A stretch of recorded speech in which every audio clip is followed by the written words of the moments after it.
أشرقت نفسي بنور من فؤادي حينما رددت يا رب. Freedom to read what we want, freedom to think what we want. How does this law apply in a modern context? And is this a draconian law, a law which is medieval? The answer would be that this law is not a law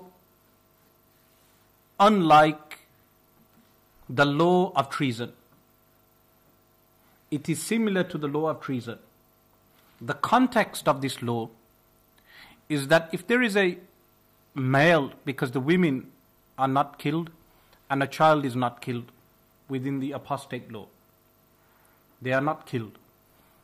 If a male who lives in a Muslim society decides to leave Islam,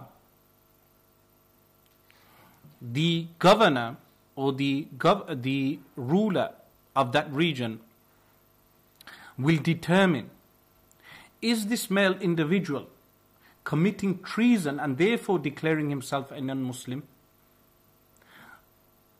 This action of treason is what the legislation is relating to.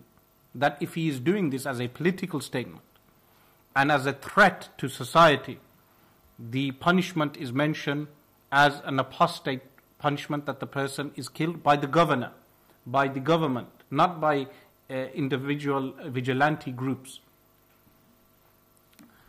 But if a person would want to leave Islam as a religion,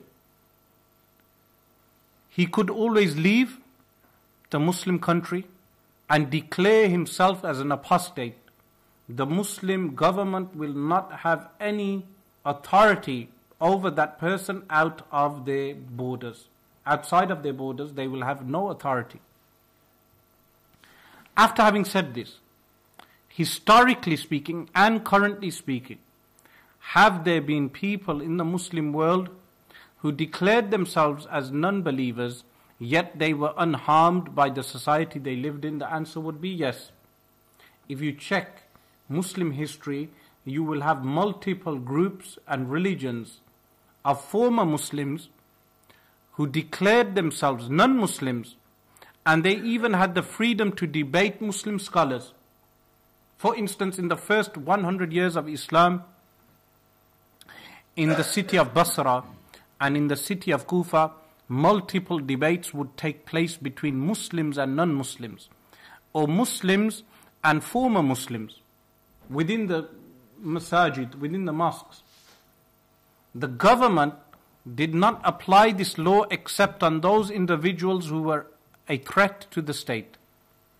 A second reason why this law is applied is because if a man is married to a Muslim woman, has Muslim children, and then chooses to declare himself a non-Muslim, this leads to the breakdown of the infrastructure of the family, as well as the infrastructure of the society. And this is why this is counted as treason. But is the person killed straight away? The answer is no.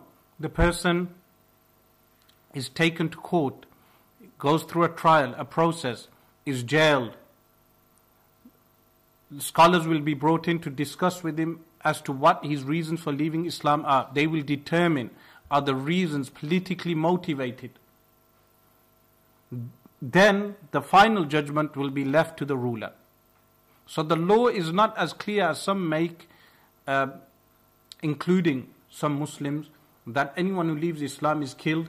So they attempt to apply this law outside of a Muslim country or within a Muslim country, but doing this through vigilante means.